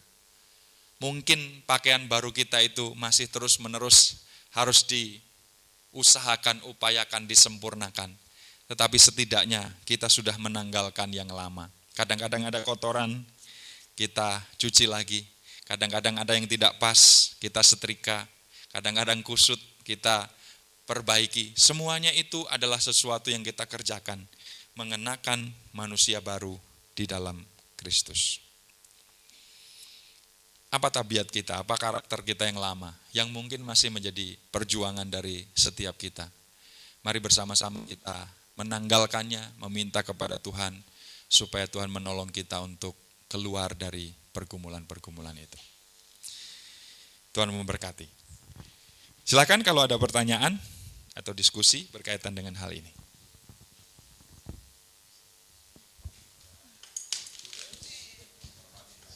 Shalom Pak, saya mau bertanya tentang tabiat atau karakter manusia yang lama. Bahwasanya kita tahu bahwasanya Indonesia ini terikat dengan adat istiadat masyarakat setempat yang dimana saling terikatan dengan agama. Sebagai contoh ya Pak, saya terlahir dari Aceh, bapak saya dan mama saya Batak. Secara adat Aceh saya tidak mengerti karena wilayah yang saya tempati Medan. Tapi secara wilayah Medan kami terikat dengan adat Batak. Jadi setiap ada kegiatan atau apapun, kami terutama saya dan suami saya pasti melakukan syukuran, penyembahan untuk memuji Yesus karena berkatnya. Tapi terikat pula dengan adat kebiasaan Batak. Misalnya seperti pernikahan kami, pada saat pertama pemberkatan, yang dimana kita bersumpah kepada Tuhan hidup semati. Tapi dikaitkan dengan ketika selesai dari pernikahan itu kita memulai adat istiadat. Saya dilemparin beras gitu kan, dibuat dengan adat Batak yang Bapak tahu lah ya sendiri. Itu bagaimana kita membaharui diri kita dari tabiat-tabiat lama yang tadi seperti menyembah berhala kan. Sementara kita tahu bahwasanya adat istiadat itu berhala, mensyukuri, tapi tidak perlu kita yakinkan Kristus, tapi secara kebiasaan adat istiadat Indonesia itu terikat. Apakah kita bisa menjadi manusia baru atau tidak? Itu yang pertama. Yang kedua, ketika kita tidak menolak, contohnya saya punya inang muda juga dibilangnya nggak apa-apa tuh makan masakan yang ada darahnya, ayam kampung contohnya. Kan itu di perjanjian lama boleh. Sementara di perjanjian baru tidak boleh makan berdarah lagi. Tapi kata mereka saling terikat, nggak apa-apa itu sama Yesus itu bagus katanya. Itu bagaimana kita menjadi pembaharuan yang baru. Bahwasanya perjanjian baru dan perjanjian baru saya memiliki kebingungan. Ini katanya boleh, ini katanya tidak boleh. Lalu maaf ya Pak banyak. Saya juga bingung nih. Saya melepas keterikatan lama saya untuk memulai yang baru. Tapi dikala kita mencari yang baru ini, kita harus terikat gitu dengan adat kita sendiri gitu. Itu ketika kita memulai suatu perdebatan dengan keluarga kita atau dengan saudara kita, dia bilang nggak apa-apa, tapi ada kalanya di Alkitab tidak boleh. Jadi untuk menjadi suatu intinya bagaimana? Mohon penerangannya, Pak. Terima kasih. Ya, baik. Ya, pada dasarnya setiap kita adalah manusia yang terlahir dengan etnis tertentu. Kita tidak bisa memilih itu, kenapa kita lahir sebagai orang Chinese, kenapa kita lahir sebagai orang Jawa, kenapa kita lahir sebagai orang Batak, kenapa kita lahir sebagai orang campuran, misalnya begitu ya. Semuanya itu adalah kehendak atau sesuatu yang Tuhan izinkan terjadi demikian. Ketika kita lahir dengan etnis tertentu, suku tertentu, maka tadi dikatakan kita memang tidak bisa lepas dari adat, budaya, kebiasaan dan sebagainya. Nah, cuma kita perlu membedakan adat, kebiasaan, kebudayaan itu pada dasarnya ada yang netral, ada yang kemudian terpengaruh sangat dengan dalam hal ini penyembahan berhala. Ya, kalau yang netral-netral saja tentu saja ya no problem ya. Kita tidak keliru, tidak bersalah melakukannya. Tetapi kalau kita bisa memastikan bahwa yang kita lakukan ini adalah sesuatu yang berkaitan dengan penyembahan kepada ilah lain, penyembahan kepada berhala, saya percaya kita adalah orang-orang yang tentu bisa menolak melakukan itu. Gitu ya. Jadi masing-masing adat istiadat tentu kita perlu tahu ini maksudnya apa, tujuannya apa, bentuknya seperti apa, supaya kita paham. Saya harus menolak ini atau saya oke melakukan itu. Saya rasa ada hal-hal yang tadi netral saja. Nah, mungkin sedikit kesaksiannya. Kalau dalam adat istiadat orang Jawa, itu biasanya kalau ada orang tua yang meninggal, atau mungkin kakek nenek kita atau orang tua itu, biasanya sebelum dimakamkan itu ada tradisi telusuban. Jadi anak cucu, cicit, menantu segala macam itu ngelewatin bawah petinya gitu ya. Berapa kali putaran gitu seperti itu. Nah, keluarga kami itu keluarga yang Kristen sendiri di keluarga besar waktu di Jogja. Tapi bapak saya dan kami sekeluarga mengambil sebuah keputusan. Kita nggak mau melakukan ini. Tapi bapak saya kasih penjelasan. Menurut iman kami ini seperti ini. Maksudnya sebenarnya apa tujuannya? Oh, ini kan untuk menghormati. Ya, kalau mau menghormati orang yang sudah meninggal, seharusnya kan waktu dia hidup ya. Kadang banyak orang yang menghormati kalau udah meninggal, waktu hidup disia-siakan gitu ya.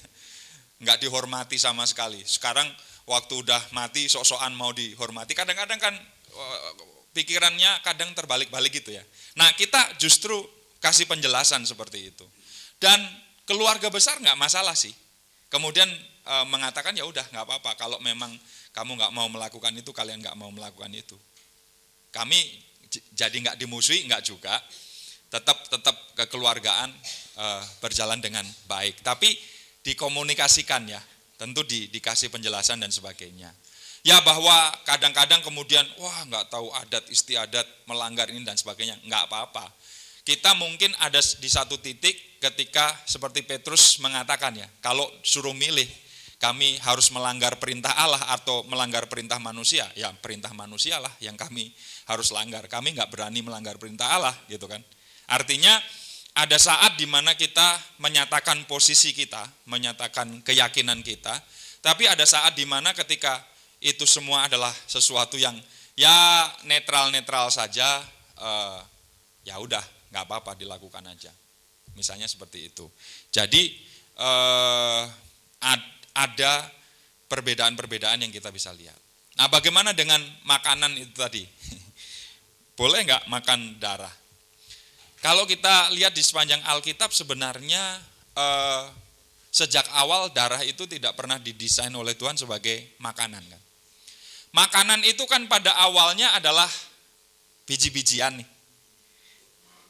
Semua buah di taman ini boleh kamu makan buahnya itu kan.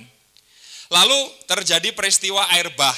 Sesudah peristiwa air bah ada daging binatang yang diizinkan oleh Tuhan juga untuk dimakan. Tapi tidak semua gitu kan. Jadi makanan itu sejak awal didesain ya seperti itu. Darah sejak awalnya bukan makanan.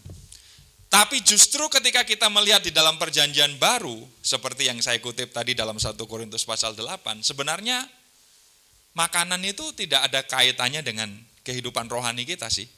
Jadi mau makan apapun kalau bisa makan ya makan aja, nggak ada urusannya dengan hidup rohani.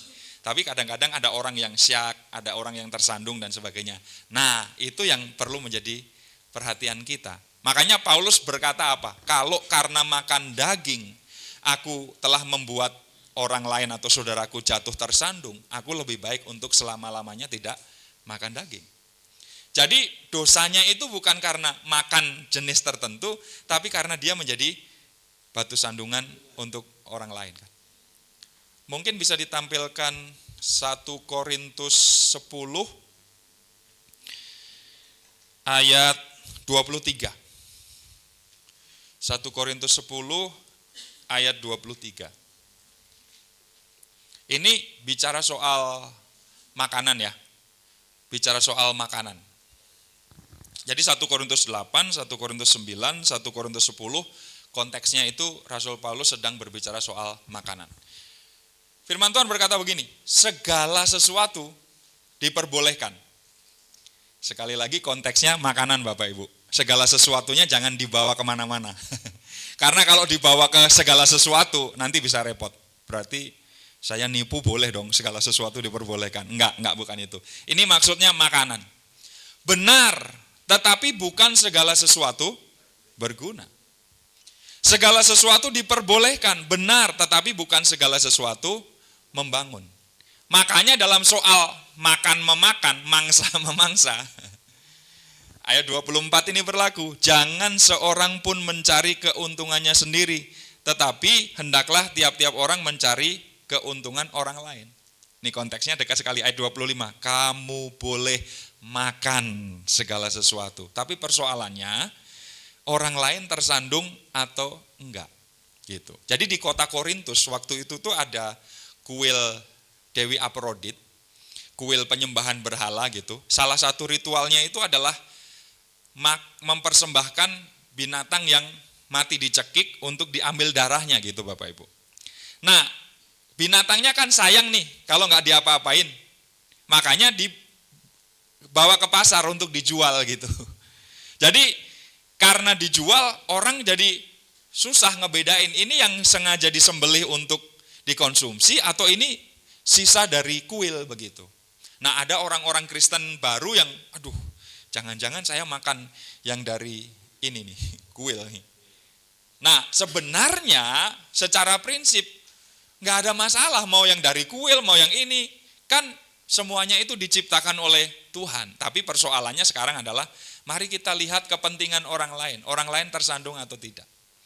Jadi bagi saya pribadi ya, makan sesuatu yang ada darahnya misalnya. Ya kalau nggak tersandung secara pribadi, monggo, silahkan gitu. Meskipun saya secara pribadi nggak makan sih.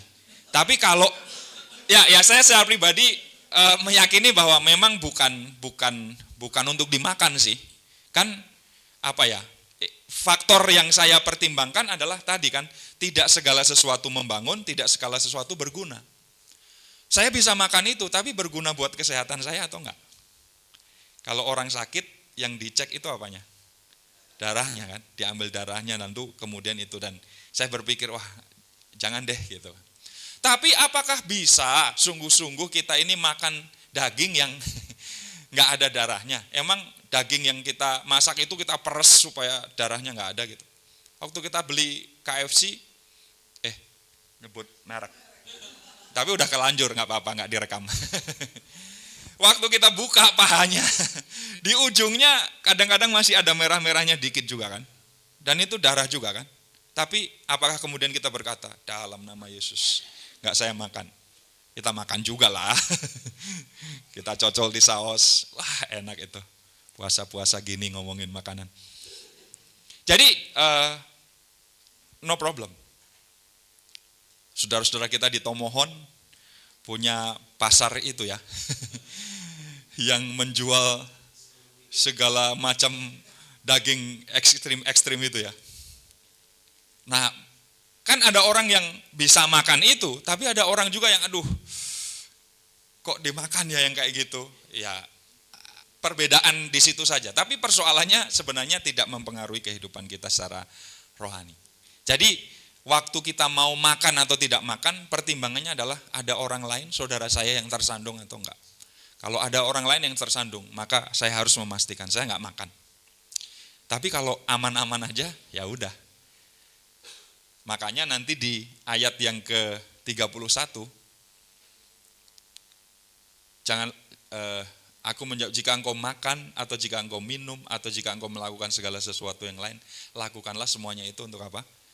Kemuliaan Allah. Jadi segala sesuatu itu tujuannya harus kembali kepada nama Tuhan dipermuliakan atau enggak. Makanya kadang-kadang pertanyaannya, boleh enggak sih makan ini, boleh enggak sih makan itu? Mari kita kembali ke pertanyaan ini. Waktu kita makan itu, Tuhan dipermuliakan atau tidak? Waktu kita melakukan itu, Tuhan dipermuliakan atau tidak? Itu menjadi pertanyaan penting bagi seorang yang hidup dengan manusia baru. Jadi soal tadi budaya, adat istiadat, atau kemudian soal makanan, ya itu ada di dalam keseharian kita, tapi secara prinsip seperti itu. Ada yang netral, tapi kalau kita tahu pasti bahwa itu adalah sesuatu yang memang melanggar kebenaran firman, ya udah, kita harus berani bersikap, menyatakan diri bahwa saya lebih mentaati Tuhan daripada mentaati manusia. Tapi kalau itu netral-netral saja, ya no problem. Oke. Ada satu lagi tadi Bapak di belakang? Enggak jadi ya Pak. Oh ya. Inilah. Itu kalau masalah makanan yang dipotong tuh sama hewan maksudnya Pak ya, sama yang matinya nggak sakit apa gitu, terus sama makanan yang sembayang itu bagaimana Pak? Itu doang sih. Bekas sembayang. Ya. Paham Pak? Ya Pak. Udah paham. Ya. Karena biasanya kalau orang Chinese, Tionghoa biasanya kan ada ada meja tertentu gitu ya yang biasanya dipersembahkan kepada leluhur yang sudah meninggal gitu ya. Ada capcay, fuyunghai, barongsai. Yang enak-enak semuanya ada di situ. Nah, bagaimana makan hal-hal itu? Bapak Ibu sekali lagi, kekristenan itu kan bukan agama yang dalilnya bagaimana, boleh atau tidak. Sekali lagi pertanyaan-pertanyaan itu akan menjadikan kita mempertimbangkan. Kita ini adalah orang-orang yang dewasa secara rohani. Nah, prinsip-prinsip yang kita dapatkan sekali lagi adalah kembali ke 1 Korintus pasal 8 itu. Sebenarnya kalau kita makan sesuatu nggak menjadikan kita lebih dekat dengan Allah atau lebih jauh dari Allah. Nggak ada urusannya dengan hal rohani. Tuhan Yesus berkata, apa yang masuk itu nanti ujung-ujungnya akan ke jamban juga gitu ya. Jadi nggak ada kaitannya dengan kehidupan rohani kita. Tapi urusannya itu adalah urusan jadi batu sandungan atau tidak. Gitu. Jadi makan makanan yang sudah dipersembahkan, ya menurut saya no problem. Menurut prinsip Alkitab nggak ada persoalan, ya makan aja. Emang waktu kita persembahkan, waktu orang mempersembahkan itu ke kong, capcay ini kesukaan engkong, dimakan sama engkong kan enggak kan? Ya itu akan jadi sesuatu yang tetap di meja itu nggak ada pengaruhnya sama sekali. Oh ada yang berkata, oh itu sudah dicemari oleh roh jahat. Kan roh yang ada di dalam kita lebih besar daripada roh manapun. Emang kita bisa menjamin makanan yang kita konsumsi tadi pagi, nasi uduk, adalah sesuatu yang misalnya, kalau itu udah didoain dengan cara mereka, kan kita nggak bisa menjamin itu. Makanya sebelum kita makan, kita berdoa, meminta supaya makanan itu dikuduskan kan. Dan sesudah kita mendoakan itu, ya udah. Dalam prinsip 1 Timotius 4, ayat 4 dan seterusnya itu, segala sesuatu yang diciptakan Allah halal, kalau diterima dengan doa, dikuduskan dengan firman dan pengucapan syukur kan. Makanya setiap kali kita mau makan, kita berdoa, bukan karena ritual itu, tapi karena kita tahu bahwa kita nggak tahu apa yang kita dapatkan ini gitu kan. Makanya kita doain dulu. Gitu. Doa kita pasti adalah doa yang mengcover itu semua. Makanya kalau kita dapat makanan yang tadi, sisa ini, apa dari mana dan sebagainya, apa daging kurban misalnya kan ada juga pertanyaan itu. Ini udah disembelih dengan membaca doa dan sana dan sebagainya. Enggak ada urusan. Kita kuduskan dengan firman dan doa, beres, kita selesai ini. Ya. Kalau ada yang nggak mau, kirim ke Bandung Bapak Ibu. Nanti saya kasih alamat ya. Kalau ada yang nggak mau, kirim ke Bandung saja.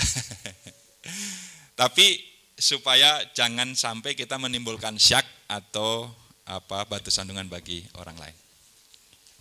Pak Gembala.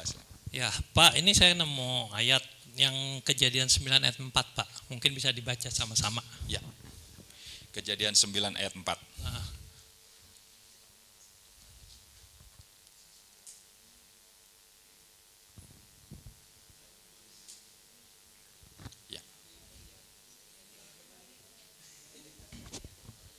Ya, jadi yang ini mungkin referensi, jadi darah, tidak boleh makan darah ini Pak. Ya. Ya. Hanya daging yang masih ada nyawanya, yakni darahnya, janganlah kamu makan. Saya melihatnya begini. Bahwa yang dimaksud di sini mungkin adalah praktek kayak semacam kanibalisme barangkali, karena makan makanan yang belum diproses dengan proper begitu. Karena begini, Bapak Ibu ada yang suka steak, dan kemudian waktu ditanya tingkat kematangannya, well done atau medium well atau itu waktu yang medium waktu kita ini masih kadang suka itu kan berarti masih ada darahnya, tapi tentu bukan yang dimaksud oleh bagian ini tadi ya. Jadi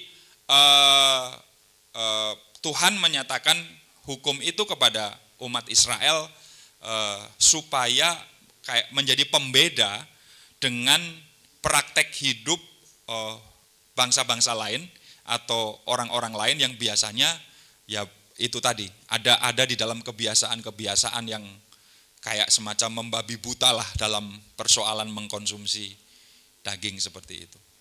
Ya tentu ini menjadi bagian di dalam kehidupan kita yang kita refleksikan juga bahwa kita nggak saya pribadi memang nggak makan, kalau makan saksang makan panggang biasanya kan suka ada tuh bumbunya, saya bilang nggak pakai yang ini, ya udah panggang aja. Atau kadang yang sudah dicampur itu ya udah nggak makan karena memang ya alasan-alasan seperti itu, begitu. Nah biasanya ada yang digoreng, kalau orang Jawa itu namanya saren, jadi nyembelih ayam, ditampung, kemudian digoreng dia, dikasih bumbu misalnya. Atau kalau dalam kebiasaan orang Tionghoa tertentu, di mie, di yamin, di kuahnya itu suka ada itunya juga ya, darah yang dibekukan juga ada di situ. Ya tapi kita bisa mengambil sikap seperti itu bahwa kalau saya tahu bahwa saya menjadi batu sandungan, saya pasti nggak akan makan itu. Tapi secara pribadi saya juga bilang enggak kalau berkaitan dengan darah. Baik, tak boleh tambah satu, Pak. Oke, silakan Bu, terakhir. Ini sebagai kesaksian saja ya Oh, Pak. siap. Saya dari Thailand, latar belakangnya Buddha. Ya. Nah, tapi di tradisi di Thailand itu, kalau orang Buddhanya, orang tua kita meninggal, jadi anak-anak semua dituntut untuk membawa makan sesajenan ke biksu ya, untuk didoakan supaya mereka pikir bahwa orang tua awal yang di surga itu bisa ada makanan. Saya sudah menerima Tuhan Yesus. Waktu pulang ke kampung di Thailand, semua dituntut untuk saya lakukan itu. Nah, saya awal-awalnya terpengaruh juga karena bilang bahwa ini adat, istiadat dan tradisi. Lama kelamaan saya rasanya tidak damai sejahtera untuk melakukan itu. Dan saya ambil keputusan ngomong sama kakak saya yang paling tua bahwa agama saya yang saya percaya sekarang ini tidak mengizinkan saya lakukan itu. Saya mohon maaf. Nah, kakak saya yang itu berkata kepada semua adiknya yang paling tua bilang, dia oke, kamu sudah nggak percaya sama Buddha, ya udah nggak apa-apa kamu nggak lakukan. Tapi dia perintahkan kepada adik-adik yang lainnya tidak boleh dekat sama saya dan tidak boleh ikuti saya punya cara supaya orang tua kami tetap ada makanan itu. Nah, saya pikir ini sesuatu buat saya itu kalau kita tidak damai sejahtera melakukan, nggak usah kita lakukan. Tapi kalau memang kita nggak sejahtera, saya nggak mau itu dan bisa katakan tidak itu. Awal-awalnya memang kita terima cemoohan dari keluarga, dari teman-teman, kok kamu kacang lupa kulit itu, kamu nggak bisa itu. Saya bilang nggak apa-apa, saya terima itu. Dan lama-lama mereka juga bosen, nggak tanya dan nggak persoalkan lagi itu. Itulah saya kesaksian saya yang mengalami. Puji Tuhan sekarang ini sudah bebas. Ya, puji Tuhan. Artinya kalau dikomunikasikan, dibicarakan seperti yang mungkin keluarga kami alami juga tadi, ya bisa ya. Jadi terima kasih Ibu untuk kesaksiannya. Sawadikap. Serasa di Bangkok nih kita. Oke, baik, kita break dulu Bapak Ibu sebelum nanti kita masuk ke sesi yang keempat. Kita akan break untuk snack ya, Pak. Ya, jangan lupa untuk berdoa dulu karena kita tidak tahu sumber snacknya. Tuhan memberkati.